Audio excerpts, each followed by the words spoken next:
All right, can you hear me now? I can. Awesome, well, it's recording. So I'll start with a few questions. You're coming down to Australia in May with Sif, who I really love. I've been a big fan of them for a long time. Are you looking forward to the tour? I am, yeah. I think I could speak for everybody in the sense that couldn't have a more fitting support band. And really, Robbie and we play guitar, and 10 years ago, I mean, even more than 10 years ago, when we were in high school, we would listen to Death of a Dead Day from Six, and we've definitely been inspired creatively and on the guitar by that band. So it's kind of surreal to be going down and to another country and playing with them. So we're really excited. Yeah, for sure. And when you're touring with bands like Sith and stuff, do you ever get to jam with some of the guitarists that inspired you? Say again? When you tour with a band like Sith, do you ever get a chance backstage to jam with other guitarists that that inspired you? I'm sure that I'll try and make that happen. But yeah, that's kind of one of the cool things about touring with other acts is you being an artist and being in a band that's kind of trying to be creative and trying to create a sound for yourself. It's interesting how you can, when you go out and tour and support other bands and vice versa. It's cool to see, these are people who, your brain is kind of wired similarly, and I think it's a really cool opportunity, not just to meet new people and make new friends, but also, you can kind of, as a rule of thumb, you can kind of just trust, what they say, is because, you've obviously look at things similarly, and it's kind of an opportunity to meet up, in the middle with all that kind of stuff, and maybe see the tiny specifics that,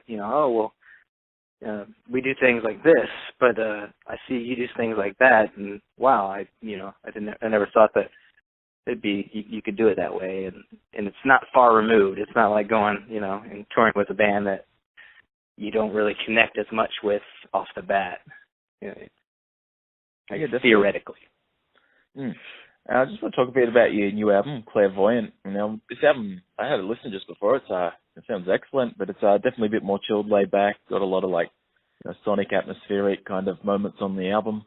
How did the new direction for the album come about? Was that a group idea to kind of go in a more chilled direction? Yeah, I think when we put out Language, the album just before Clairvoyant, that was the first album that we had Michael on vocals and Eric doing the keyboards and arrangement with keyboards, and Jordan on bass, rather. So there was kind of this naturally it came together from just having new brains and new people in the mix. But I think it was never, with Clairvoyant, it was never what do you call it? We never said, okay, let's put our finger on that and let's try to do that because we think that's the right thing to do. It was kind of, we've become comfortable with each other, and we know each other's strong points, and we know, how someone will play a certain part. If I'm composing by myself at my studio and I go, oh, that's a great bass line, I can know that Jordan, our bass player, is going to play it with a certain what's the word I'm looking for? Just a certain way, and I can kind of already preemptively design the composition around that, and just know and that's how it'll sound, or that's something that we can throw in the mix as far as our tools. And I think that's what Clairvoyant ended up being, was the fact that when we come together to write a record, it's we always know that what we write, we're never gonna write something that we don't like or that we don't it's always going to come out. I mean, naturally, you know, if you were to compose music, you would you'd never be making the wrong decision. You know, if you're just being selfish, and you're never making the wrong decision. You'll never write something that you don't like, because that's what happens. You write something that you like, and you see it in some way, shape, or form in yourself. And that's how it comes out. So, given that, I think when we get together to write a record, it's always going to be, that confidence is always going to be there, because we've kind of already done the weird left field things with our band, and I feel like we already had the chance of alienating fans, and I'm not saying we haven't. Maybe, I'm sure there are plenty of people who maybe don't, fell off and, enjoy our previous material. But I think what's special about our band is that, or I guess our fans, is that we can kind of expect them. We kind of expect now for our fans to expect something left field, and we kind of we kind of like to cover as much ground as we can, really. So we're all, our tastes are all across the board, and individually we all fit somewhere. So I think it's really cool to know that when we get together, it's going to be something that we're going to intentionally throw a ball left field, because I think our fans kind of expect that at this point. That's kind of something that our fans enjoy about the band, is that it's showcased that fact already, that we're always going to kind of, if we haven't done something before, we're definitely going to try it. I play a bit of guitar myself. What I was really impressed with on the new album, or just all your music in general, is just the guitar tones you get and all the effects you use. And I couldn't even put my finger on, what some of the effects were. Can you tell us a bit about, the rig you use and the kind of effects that you have a preference for? Yeah, I've been using it live, especially.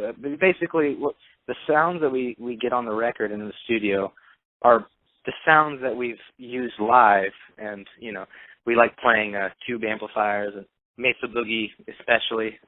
We like, I've been playing a dual rectifier, an old dual rectifier that's got two channels, and it's just, I think we've kind of learned how to use amplifiers in a way that you could replace it with any amplifier and it'll just be a different character, but it'll still operate the same way. And I think just certain pedals we like octave fuzz pedals and things like that for some of our single note stuff. And I'm trying to think of something in particular that I would say is unique to our guitar sound, but really we've just been imitating. Me personally, I try to imitate Alex Lifeson from Rush. And, just kind of older, more classic sounds in general. I feel like I'm a sucker for spring reverb. I love a spring reverb, like a nice spring reverb sound. And generally, I don't like it to be too modern sounding. Obviously, we use down-tuned guitars for certain songs where we have, extended scale guitars for that. And obviously that ends up by nature not being a classic sounding thing. But I think, there's not really one secret weapon. I think we just kind of, we use what we're comfortable with, especially in the studio. We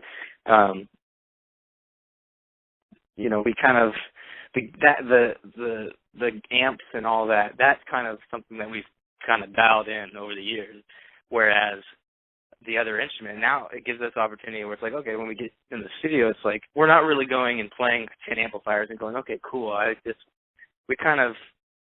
We think about the other things, like other instruments, and we're like, okay, well, let's use this 12-string guitar for this part, and things like that, or let's put a ukulele here, or things like that. Cause Robbie and I especially, we're with guitar. Obviously, we like the guitar, but we also love all the other. We also realize that it's just a specific tool. And there are plenty of stringed instruments. things like that. I think, yeah, I don't know. You It's always a work in progress. by any brands? Yeah. Yeah, we've got the endorsement. See what else. There's an Emma Electronic, is a company from Denmark, and they make really cool fuzz pedals. And there's one in particular called the Octo Noise, NOJS. I don't know how to pronounce that in Danish, but I don't know. It's just whatever we end up using. You know, we like the sound of it and things like that. Now, just wondering, what have been some, you've played big festivals and shows in the past, but do you have, like, any favorite bands that you really have loved touring with in the past? Yeah, I think Between the Buried and Me is one that comes to my mind first, just because. Yeah, they're pretty amazing. Yeah, like I said, with that was, I could say the same about Between the Buried and Me.